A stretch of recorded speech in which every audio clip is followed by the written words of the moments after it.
Aujourd'hui, je suis très content parce que c'est un jour cool. C'est un bon programme que j'ai cet après-midi parce qu'on va faire les travaux de ce studio. On va finir les travaux de ce studio. Dites-vous que la première partie, c'était de retaper le mur parce qu'il était vraiment dans un sale état lorsque je l'ai récupéré. Je vous mettrai les images, mais il y avait un dégât des eaux ici. Le mur était pas 100% droit, il l'est toujours pas parce que c'est une maison ancienne. Donc là évidemment j'ai enlevé tout le décor qu'il y a d'habitude ici, qui est donc posé ici pour l'instant. Donc on a une plante ici et on avait cette étagère là qui était présentée aussi avec quelques Philips Hue pour faire une ambiance lumineuse.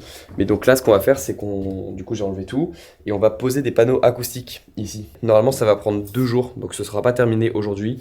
Papy va revenir demain pour terminer, mais normalement si tout se passe bien, en 2 jours c'est terminé et on aura tout un nouveau studio ici.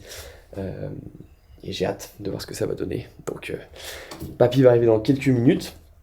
Moi j'ai rien d'autre à faire que de l'attendre. Et puis une fois qu'il arrive, on déplace les panneaux, on installe tout ça. Et puis ce sera le studio 2.0 qui sera terminé. Enfin, j'ai hâte. Du coup, en attendant Papy, je me suis dit que j'allais vous montrer un petit peu quels sont les inspi pour ce studio, qu'est-ce qui nous a inspiré à le faire de cette façon-là. Je crois que je vous avais déjà montré il y a quelques jours une photo, mais en gros, c'est ça l'inspi. C'est des panneaux acoustiques, ça s'appelle comme ça. Parfois, on appelle ça des tasseaux en bois, mais là, c'est vraiment des panneaux acoustiques dans le sens où il y a 2 tranches. Il y a une tranche noire qui sert donc à qui sert à améliorer le son de la pièce dans laquelle on est. Et après, par-dessus, il y a une autre tranche qui sont donc des panneaux en bois, couleur chêne, que l'on va mettre. Et j'aimais bien moi, le fait que ça allait super bien avec les plantes et avec des couleurs un peu plus foncées. Donc j'hésite à mettre... donc la plante, c'est sûr, elle y est déjà. J'ai déjà la plante ici. Et ensuite, pour la façon de décorer, j'ai une bibliothèque noire, mais je sais pas si je vais la laisser parce que ça rend bien avec plus du marron ou du bois un petit peu plus foncé. Donc ça va être la question aussi que je vais me poser pour la suite. Ah si, j'ai d'autres photos. Regardez ça. Bon là c'est dans une chambre, moi ce sera pour mon studio, mais je trouve ça vraiment magnifique.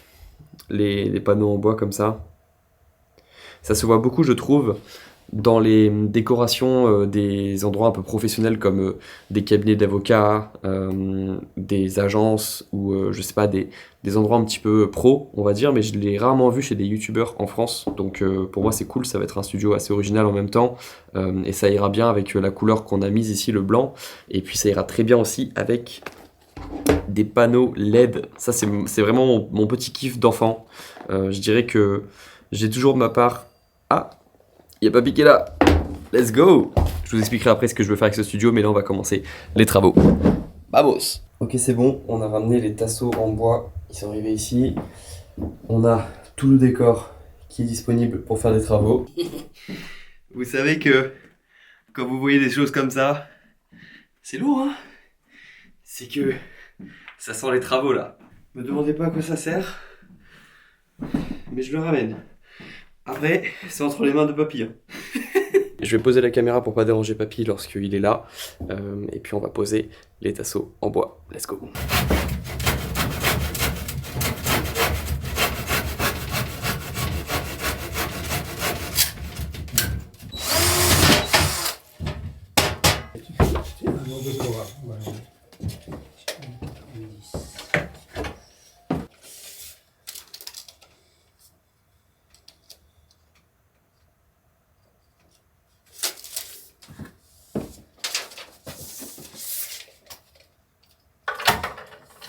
Ok, salut tout le monde, j'espère que vous allez bien. 6e jour du Monk Mode, aujourd'hui on a fait une grosse journée bricolage, ça se voit autour de moi, hein. J'ai fait que ça de la journée quasiment, donc ça a pris quasiment toute la journée, malgré le fait que ça n'avait pas beaucoup avancé, entre guillemets, on va en reparler, parce que pour l'instant on a juste pu poser les fondations qui vont nous permettre ensuite d'afficher les panneaux acoustiques que l'on voit autour de moi. Mais du coup il y a eu... on va dire des points positifs et des points négatifs aujourd'hui et j'aimerais vous en parler parce que je trouve que c'est des enseignements intéressants même pour la vie de tous les jours et en fait on se rend compte et je me rends compte qu'on peut trouver des enseignements à peu près partout dans toutes les situations de la vie et même lorsqu'on fait du bricolage avec Papy. Je fais attention aussi parce qu'à tout moment il y a un colis qui peut arriver parce qu'en ce moment du coup je reçois des colis pour le nouveau décor, donc soyez pas étonnés si vous voyez que je pars d'un coup comme ça parce que j'entends la sonnerie. Il est possible que je reçoive des colis aujourd'hui. On va commencer par les points positifs parce que je suis un mec positif et le point positif, c'est toujours le même lorsque je fais du bricolage avec papy, bah, c'est qu'il y a papy en fait. Donc c'est un point positif à la fois parce que ça permet d'assurer le fait que les choses se fassent de manière bien carrée et et de A à Z. Aussi, ça c'est un principe que papy m'a toujours appris dans ma vie. Depuis que je suis petit, il m'a toujours dit, Grégoire, lorsque tu commences un truc, tu le finis. Et dans la famille, papy, c'est vraiment une légende pour ça parce que c'est vrai qu'il fait toujours les choses bien de A à Z. Et d'ailleurs, la chose pour laquelle il est le plus pointilleux, c'est la préparation, en fait. Il est toujours très carré dans la préparation des choses, et dans tout le processus d'ailleurs, mais c'est celui qui prend le plus soin des préparations dans tous les processus de bricolage qu'il entreprend. Et c'est ça qui me fascine à chaque fois, c'est comment il fait tout bien, quoi. La prise de mesure, il réfléchit à... Il y a toujours des imprévus aussi, on va en reparler, et à chaque fois qu'il y a des imprévus dans le bricolage ou dans même ces situations... les situations qu'il vit, bah, il réfléchit de manière très rationnelle. Il y a deux solutions, soit ci, soit ça. On prend une décision, on assume la décision, on avance là-dedans, etc. Et donc là, en fait, on a fait la préparation pour poser les panneaux acoustiques. Soit on colle les panneaux acoustiques directement sur le mur, ce qui n'est pas optimal parce qu'après c'est difficile de retirer les panneaux acoustiques si ensuite on veut changer ou si ensuite on change de maison. Donc en fait, ce qu'on a fait, c'est qu'on a posé donc ces plaques en bois pour poser des chenilles. Je suis nul en bricolage. C'est chenille ou c'est cheville? Parce que moi j'ai clairement dit chenille. Je crois qu'en plus c'est cheville. S'il entend ça. Putain, c'est marqué nulle part. C'est des chevilles en fait. Oui, c'est des chevilles. J'essayais de faire un peu bricoleur et tout. J'ai dit des chenilles. Bref. Du coup, on a posé des chevilles pour ensuite pouvoir plaquer visser plutôt les panneaux acoustiques. Donc c'était une option moins embêtante pour le futur. Et donc ça a pris beaucoup de temps parce qu'il m'a expliqué toutes les mesures qu'il a dû prendre, etc. pour éviter que ça tombe sur la partie bois du panneau et plutôt que ça tombe sur la partie en noir qui correspond au traitement acoustique pour que ça se voit moins. Bref, des détails qui sont des détails mais qui prennent beaucoup de temps, ce qui fait qu'en fait on a posé 0 panneau acoustique alors qu'on a passé l'après-midi dessus. C'est pour ça que vous avez vu qu'au début on commence, il fait jour et on finit, il fait nuit, alors qu'on n'a pas posé on a posé aucun panneau acoustique. Par contre, on a pris beaucoup de mesures, on a dû changer les chevilles parce que le mur était plus friable que ce qu'on pensait. Bref, il y a eu beaucoup d'imprévus, mais on en reparlera dans les points négatifs. En tout cas, dans les points positifs, je suis toujours impressionné par la capacité de papy à mener à bien un projet, le fait que lorsqu'il me dit quelque chose, comme par exemple quand tu commences un truc, tu le finis, lui il l'applique dans tous les domaines de sa vie, il est très rigoureux, très routine, etc. Et c'est une inspiration pour moi dans ce sens-là parce que je trouve ça toujours très impressionnant. Et par exemple le fait qu'il soit retraité depuis 10-15 ans maintenant et qu'il continue à avoir des projets, des objectifs et qu'en fait il aime pas tant que ça la retraite. En fait il a besoin d'avoir des projets, d'être stimulé par des projets et lui ce qui le stimule bah, c'est des projets un peu manuels, des projets bricolage, tout ce qui est lié à la maison, le bricolage, le fait de rénover quelque chose, le fait d'améliorer une pièce, etc. C'est quelque chose qui le passionne et je trouve ça trop beau. Donc ça c'était pour les points positifs.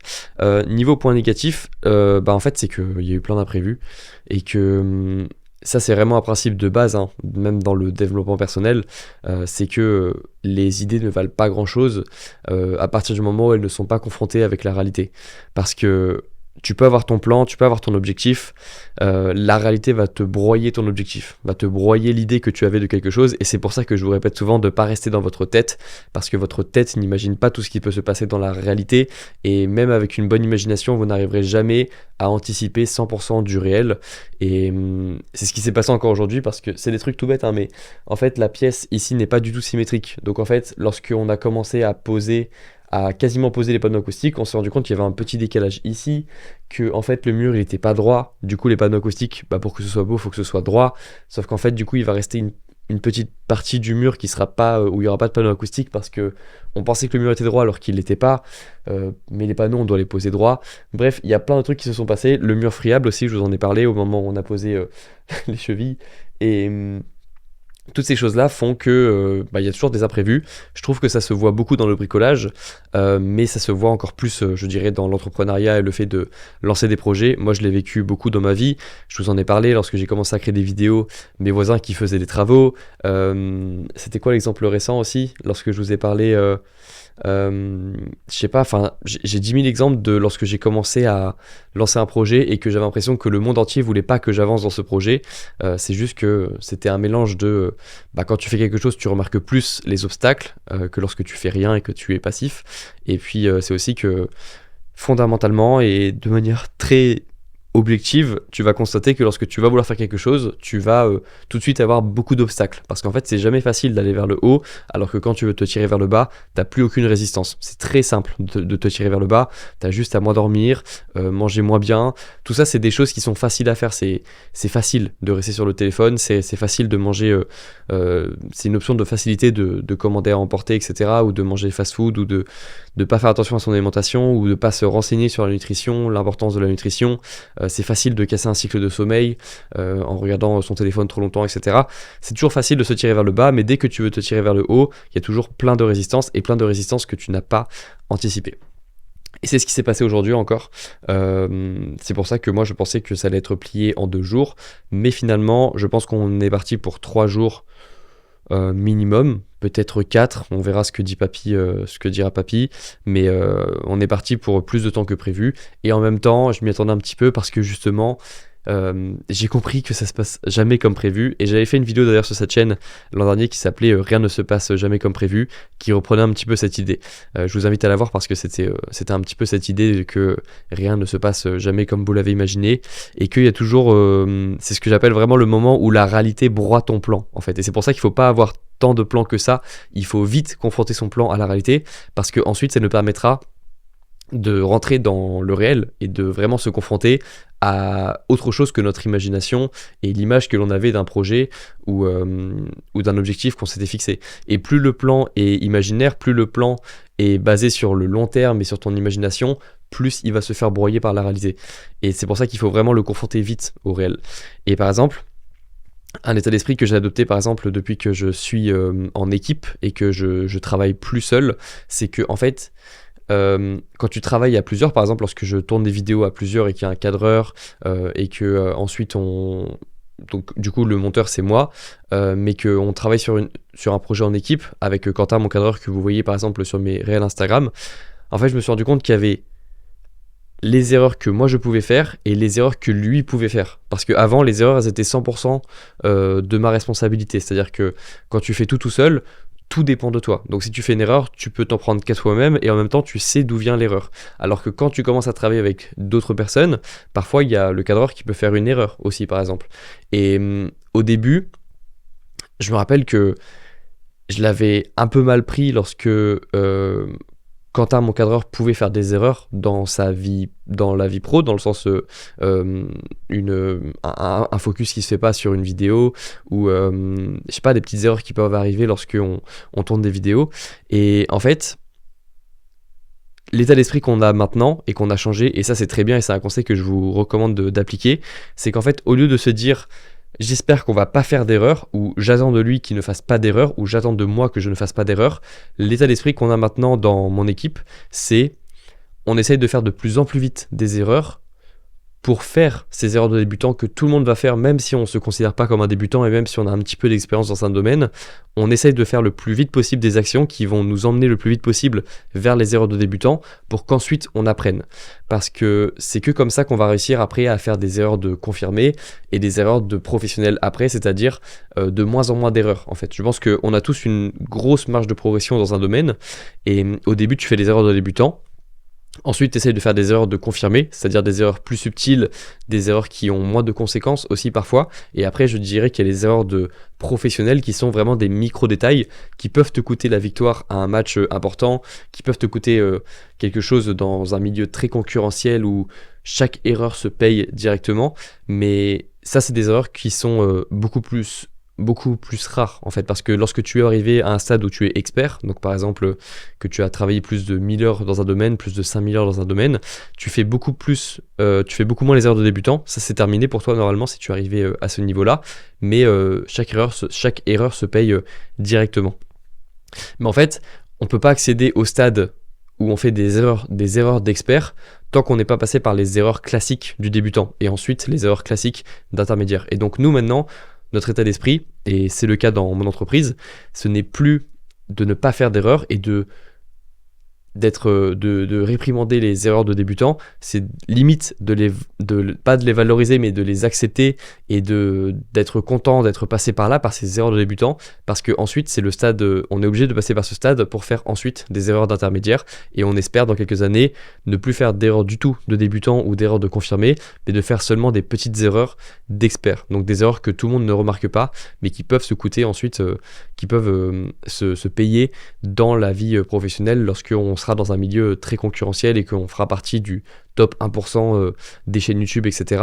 Ça, c'est quelque chose que l'on se souhaite à nous-mêmes, mais on sait qu'on est obligé de faire des erreurs de débutants et on les accueille maintenant. C'est pas quelque chose de définitif de ah t'as fait une erreur t'es viré, ou ah t'as fait une erreur c'est nul, c'est fini, t'as un niveau nul, t'es pas bon. Non, c'est pas ça l'état d'esprit qu'on a, c'est plutôt vite qu'on fasse les erreurs de débutants pour ensuite apprendre de ces erreurs. Et pour moi par exemple d'ailleurs, une erreur de débutant que l'on fait tous, c'est de rester trop dans notre tête. Ça c'est typiquement la plus grande erreur de débutant possible, c'est celle de toujours rester dans sa tête, de penser que notre plan va être exactement comme ça lorsqu'il va être appliqué dans le réel, et puis se penser soit trop bon, soit trop mauvais. Ça c'est vraiment des erreurs de débutant, de se dire ça va être beaucoup plus simple que prévu, ou ça va être beaucoup plus compliqué que prévu, ça va être l'enfer, je vais jamais réussir à faire ça. Donc soit hautement se sous-estimer, soit hautement se surcoter et se survaloriser. Ça c'est vraiment des erreurs classiques de débutants, mais je dirais que la plus grave de toutes celles-ci, c'est de rester dans sa tête, dans son imagination, et de jamais mettre en application le plan que l'on a, parce que du coup ce plan ne sera jamais confronté et il ne deviendra jamais réel en fait. Donc ça c'est un petit peu les réflexions que je me suis faites pour après cette journée de bricolage, qui m'a rappelé donc des principes importants de ça prendra plus de temps que prévu, ce sera jamais comme tu l'avais imaginé, etc. Et puis si on rajoute à ça des valeurs importantes comme celles que me montre mon papy lorsqu'on fait du bricolage, comme la discipline, etc. Le fait de faire quelque chose de A à Z. Je sais que papy, il ne quitte jamais un chantier avant qu'il ait passé le balai, avant qu'il ait rangé tout. Donc il applique vraiment la même discipline au tout début du processus, lorsqu'il est frais, lorsqu'il est 10h du matin, lorsqu'il vient de commencer le chantier, à la fin du processus, lorsqu'il est tard, lorsque tout le monde est fatigué, lorsqu'il a faim, etc. Même à 19h, il continue de passer le balai pour que le chantier soit propre, etc. Et c'est vraiment ça la discipline, c'est quelque chose de constant. Peu importe les émotions que l'on ressent, la discipline, vraiment, si on imaginait la discipline, ce serait une ligne droite comme ça, et les émotions, ce serait quelque chose comme ça, des vagues que l'on subit, et la discipline, ce serait vraiment le fait de rester constant, alors que les émotions, elles, sont différentes, et les émotions nous poussent à faire d'autres choses. La discipline, et ce qu'incarne vraiment mon papy, c'est ça, c'est le fait d'être capable de toujours rester au même niveau, peu importe les émotions, peu importe le moral, peu importe ce qui lui passe par la tête, en fait. Et ça, c'est assez impressionnant à voir, et c'est assez inspirant aussi pour moi. Donc, quoi dire d'autre ? Ben c'est tout, hein. On attend juste la suite maintenant. On espère que ça va avancer dans les prochains jours. Je vous filmerai aussi quelques avancées du projet. De toute façon, c'est ça qui me passe par la tête en ce moment, c'est ça qui se passe dans mes journées. Donc si je vous filme mes journées, ça va être du bricolage et de la salle de muscu et du tournage montage. Donc j'espère que ça pourra vous parler, ces quelques enseignements. On va alterner entre des plans à la salle de sport, des plans de bricolage, et des plans de travail aussi. Enfin, en gros, ma vie en ce moment, en monk mode, hein, c'est vraiment la réalité que je vous montre en ce moment. J'espère que ça vous plaît. Et puis, on se retrouve demain dans le prochain épisode du monk mode. Prenez soin de vous et à la prochaine. Ciao.